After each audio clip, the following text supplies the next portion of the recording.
सभी लोगों का समक्ष एकेडमी में मोस्ट वेलकम है। कॉन्स्टिट्यूशन की जो हमारी सीरीज चल रही है 42 तक मैंने कंप्लीट करा दिया है। आज हम 43 आर्टिकल यहाँ पर कंप्लीट करेंगे। बहुत ही इंपॉर्टेंट आर्टिकल है और डीपली स्टडी करने की हम कोशिश करेंगे। जहां तक है जितना हो सकेगा मैं पूरा कंटेंट आपको फ्री में प्रोवाइड करा रहा हूँ। यूट्यूब पे आप मेरे जितने भी वीडियो हैं उनको सब आपको देख सकते हैं। डीपली आपको प्रत्येक आर्टिकल डीपली आपको मिलेगा। तो आई होप कि सभी लोग जितने भी स्टूडेंट जुड़े हुए हैं वो सभी लोग आज का जो आर्टिकल है उसको डीपली स्टडी करने की कोशिश करेंगे। चलिए लेट्स स्टार्ट करते हैं आर्टिकल नंबर 43। सबसे पहले हम आर्टिकल नंबर 43 जो हमारे कॉन्स्टिट्यूशन में लिखा हुआ है उसको समझ लेते हैं, वो लैंग्वेज क्या कहती है। चलिए स्टार्ट करते हैं।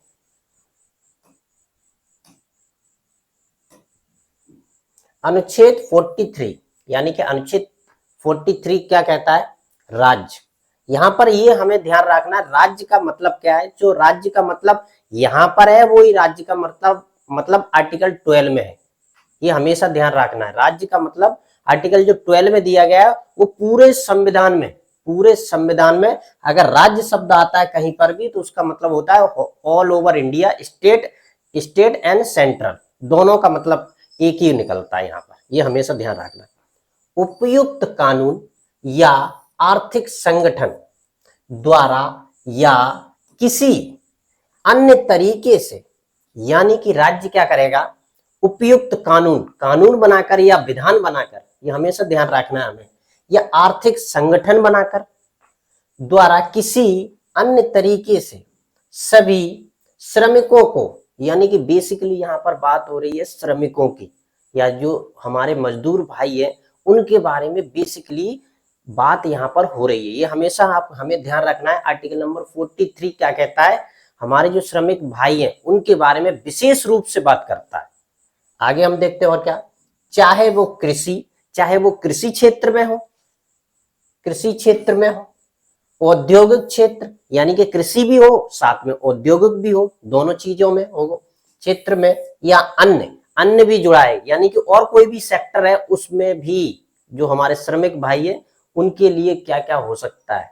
और देखते हैं, काम, जीविका, मजदूरी, काम की ऐसी स्थिति जो एक सभ्य जीवन स्तर और अवकाश के पूर्ण उपभोग को सुनिश्चित करे।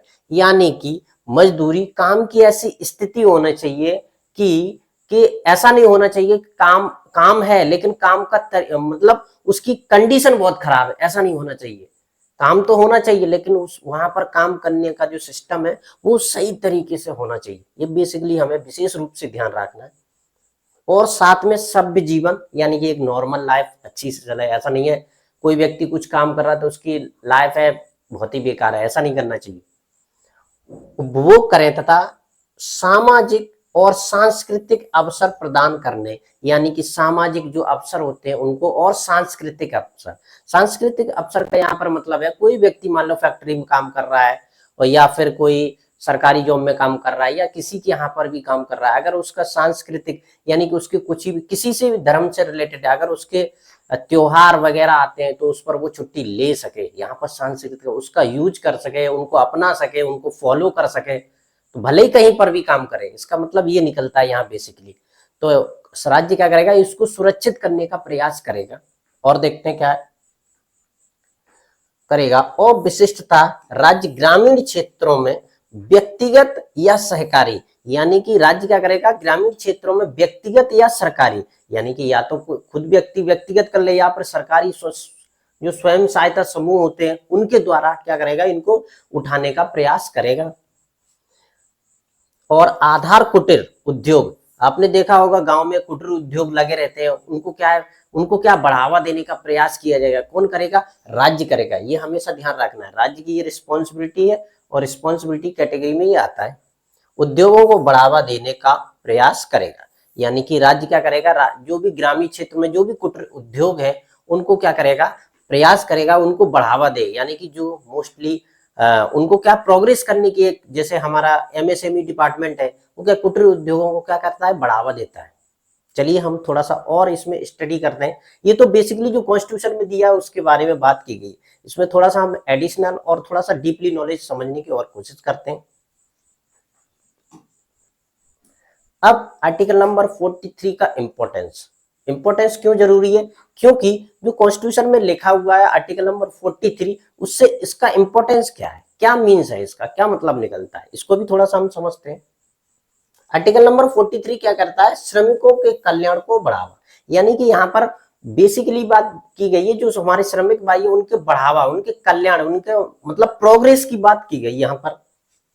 यह अनुच्छेद श्रमिकों को उचित मजदूरी, यानी उचित मजदूरी यानी मिनिमम वेजेस देने की बात की गई है। ऐसा नहीं है आपने दिन भर किसी भी व्यक्ति से काम कराया और आपने उसको 5 रुपए या 10 रुपए देके भगा दिया, ऐसा नहीं करना। उचित मजदूरी यानी कि उसके जीवन निर्वाह के लिए जो उचित मजदूरी बनती है वो आपको देनी पड़ेगी। बेहतर कार्य स्थितियां, यानी कि जो कार्य की स्थितियां है वो बेहतर होना चाहिए। ऐसा नहीं है किसी व्यक्ति को कुछ भी ऐसा बोला नहीं तुम्हें यही करना पड़ेगा, ऐसा नहीं करना चाहिए। जो उस काम तो करना चाहिए लेकिन उसके साथ जो सेफ्टी टूल्स हैं वो भी आपको प्रोवाइड कराना पड़ेगा, ये भी बेहतर स्थिति की कैटेगरी में आता है। और सामाजिक और सुरक्षा प्रदान करने पर जोर देता है, और जो सामाजिक सुरक्षा है उस पर भी जोर देता है कहीं ना कहीं यह आर्टिकल नंबर 43। आर्थिक न्याय को सुनिश्चित करना, आर्थिक जो न्याय होता है उसको सुनिश्चित करने की बात भी यहाँ पर की जा रही है। यह समाज के कमजोर वर्गों जैसे मजदूर किसान को आर्थिक शोषण से बचाने का प्रयास करता है, यानी किसी कोई व्यक्ति जो आर्थिक रूप से कमजोर है, किसान है या मजदूर है, उसका आर्थिक रूप से शोषण अगर होता है तो उसको बचाने का प्रयास करता है।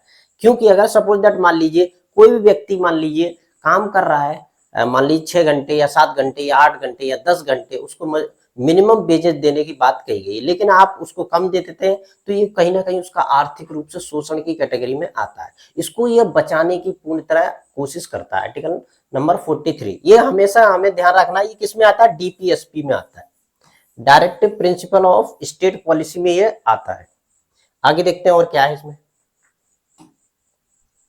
संवैधानिक दिशा निर्देश, हालांकि यह कानूनी रूप से लागू नहीं है।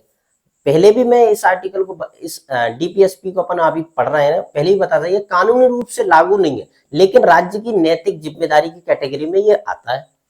फिर भी सरकारों के लिए नैतिक दायित्व बनता है, यानी कि नैतिक दायित्व की कैटेगरी में आता है, और इनको मानना ना मानना सरकार का एक अलग सिस्टम है, और इसको न्यायालय द्वारा फोर्सफुली लागू नहीं किया, लेकिन इसको ध्यान में रखते हुए सरकारें क्या करें, दिशा निर्देश यानी आगे की फ्यूचर प्लानिंग बनाती है, जिसके अकॉर्डिंग ये क्या करता है, ये बेस तैयार कर देता है। श्रम कानूनों का आधार, मैं पहले भी बता सकता हूं, जो श्रम के जो कानून बने हुए उनको आधार प्रदान करता है। इसी के तहत न्यूनतम मजदूरी और अधिनियम, कारखाना अधिनियम जैसे कानून बने, यानी कि आर्टिकल नंबर 43 को क्या बेस बनाया गया, इसी के अकॉर्डिंग क्या किया गया, जो भी हमारे कानून बने यानी कि जो भी हमारे लॉ बने इसी के अकॉर्डिंग बने, जिससे क्या हुआ, जो श्रमिक भाई है, जो किसान भाई है, उनको कहीं ना कहीं इसका बेनिफिट मिला। अब इसका क्या हुआ, इंपैक्ट देखने को क्या मिला, इंपैक्ट विद एग्जाम्पल। अनुच्छेद 43 जब हमारा बन के तैयार हो गया, उसके अकॉर्डिंग जब राज्य और केंद्र शासन ने इसको लागू करने की कोशिश की, तो इसका इंपैक्ट देखने को आपको क्या मिला सोसाइटी में और देश में, तो इसको हम थोड़ा सा और समझते हैं। न्यूनतम मजदूरी अधिनियम वेजेज एक्ट 1948, यानी कि जब इसको बेस माना गया तो उससे बन के क्या निकल के सामने आया, न्यूनतम मजदूरी मिनिमम वेजेज एक्ट 1948 बन के आया, जिसकी वजह से क्या हुआ, आधार पर सरकार न्यूनतम मजदूरी कानून बनाया, जिसकी वजह से सरकारों ने क्या किया, न्यूनतम मजदूरी कानून बनाया, जिससे क्या, जो भी श्रमिक भाई है, जो भी हमारे श्रमिक भाई है, उनको कम से कम न्यूनतम वेतन मिल सके, न्यूनतम मजदूरी मिल सके, ताकि श्रमिकों को उचित वेतन मिल सके। कृषि मजदूरों के लिए 300 रुपए 500 रुपए प्रतिदिन मजदूरी राज्य अनुसार अलग अलग है, ठीक है। तो इसमें क्या है, जो भी कृषि में जो भी मजदूर भाई काम करते हैं उनको कम से कम 300 या 500 रुपए निर्धारित किए गए कि आपको पर डे इतना देना ही पड़ेगा, क्योंकि वह उसकी जीवन स्तर के लिए बहुत इंपॉर्टेंट है। निर्माण क्षेत्रों में कामगारों को निर्धारित वेतन देना अनिवार्य कर दिया गया। इसकी वजह से क्या हुआ, जो भी फैक्ट्री वगैरह में जो भी श्रमिक भाई काम करते हैं उनको बेसिकली निर्धारित किया गया कि आपको इतना पेमेंट देना ही पड़ेगा। ऐसा नहीं है आपने 10 घंटे या 15 घंटे उससे काम करा लिया और आप उसको 200 रुपए या 500 रुपए देके बाहर करें। ऐसा नहीं है कि आप कम से कम मंथली आपको इतना उसको देना ही पड़ेगा। ये विशेष रूप से किससे निकल के आया, 1948 जो एक्ट बना, मिनिमम वेजेज एक्ट, इससे निकल के आया। लेकिन बेस क्या बना हमारा, अनुच्छेद 43। ये विशेष रूप से हमें ध्यान रखना है। दूसरा हमारा पॉइंट है महात्मा गांधी राष्ट्रीय स्वरोजगार मनरेगा के नाम से जिसे हम जानते हैं, मनरेगा बनी जिससे क्या है, जो ग्रामीण क्षेत्र में जो लोग काम करते हैं उनको 100 दिन के लिए रोजगार की उपलब्धता प्रदान की गई, जिसके अकॉर्डिंग क्या हुआ, कम से कम 100 दिन तक लोगों को क्या रोजगार मिलने लगा। ग्रामीण श्रमिकों को 100 दिन तक रोजगार और न्यूनतम मजदूरी सुनिश्चित करना, यानी कि इसका इम्पैक्ट देखने को क्या मिला, जो भी ग्रामीण क्षेत्र में जो भी भाई लोग काम कर रहे हैं उनको मनरेगा के तहत 100 दिन तक कंटिन्यू आपको रोजगार मिलना शुरू हो गया, जिससे उनका आर्थिक जीवन स्तर में कहीं ना कहीं धीरे धीरे सुधार आना स्टार्ट हो गया।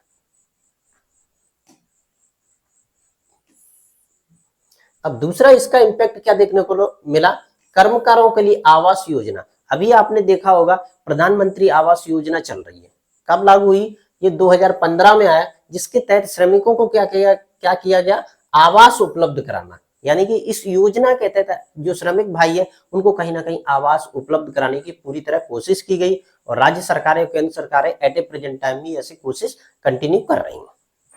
उदाहरण के तौर पर दे सकते हैं प्रधानमंत्री आवास योजना, शहरी और ग्रामीण और गरीबों का आवास और सब्सिडी। प्रधानमंत्री आवास योजना है जो शहरी और ग्रामीण क्षेत्रों में दोनों में लागू होती है और उससे क्या सब्सिडी आपको मिलती है और आपको एक पर्टिकुलर एक मकान मिल जाता है जिसमें आप अपना जीवन स्तर गुजार सकते हैं या उसमें निवास कर सकते हैं। और इसकी वजह से क्या होगा, कारखाना अधिनियम फैक्ट्री एक्ट 1948 भी बना, जिसकी वजह से क्या कारखानों में काम करने वाले श्रमिकों के लिए सुरक्षा और स्वास्थ्य और अवकाश का प्रावधान किया गया। यानी फैक्ट्री एक्ट 1948 बना, जिसकी वजह से क्या हुआ, लोगों को अवकाश की सुविधा यानी संडे की छुट्टी मिलने लगी और संडे की छुट्टी मिलने के साथ साथ और सुरक्षा और स्वास्थ्य पर, जैसे कि आपने देखा होगा फैक्ट्री वगैरह में फर्स्ट एड की फैसिलिटी प्रोवाइड की जाती है, वो इसी के अकॉर्डिंग प्रोवाइड की जाती है, जिसकी वजह से उनके क्या है जीवन स्तर में कहीं ना कहीं सुधार आने की पूरी कोशिश। जैसे उदाहरण के तौर पे हम देख सकते हैं 8 घंटे काम नहीं, ओवर टाइम भुगतान अनिवार्य। यानी 8 घंटा आपको कम से कम काम करना पड़ेगा, 8 घंटे से अपन ज्यादा काम करते हैं तो आपको ओवर टाइम की जो फैसिलिटी है वो देना पड़ेगी, उसका भुगतान भी आपको करना पड़ेगा। और लास्ट में हमारा आता है निष्कर्ष।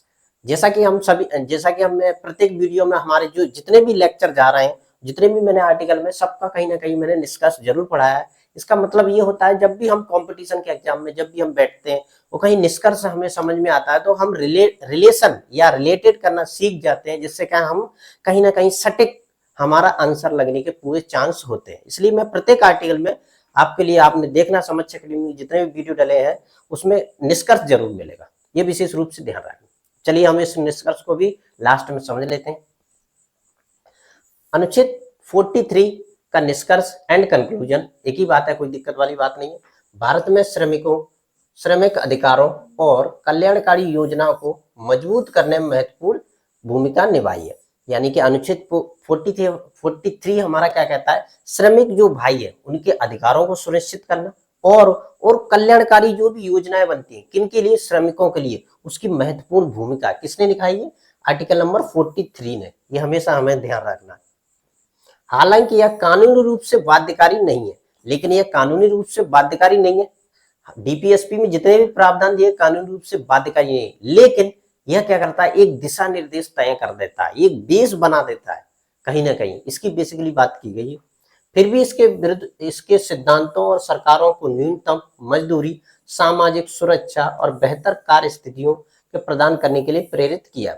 यानी कि फिर भी भले ही ये कानूनी रूप से बाध्य नहीं है, लेकिन सरकारों को क्या किया गया है, न्यूनतम मजदूरी और जो हमारे मजदूर भाई है उनकी आर्थिक स्थिति को सुधारने का कहीं ना कहीं प्रयास किया गया आर्टिकल नंबर 43 के अकॉर्डिंग। और आई होप आपको आर्टिकल नंबर 43 समझ में आया होगा। समक्ष अकेडमी को आप कंटिन्यू ज्वाइन करें और लाइक करें, शेयर करें वीडियो को सभी जगह। चाहे फेसबुक हो, यूट्यूब हो, सभी जगह। Thank you.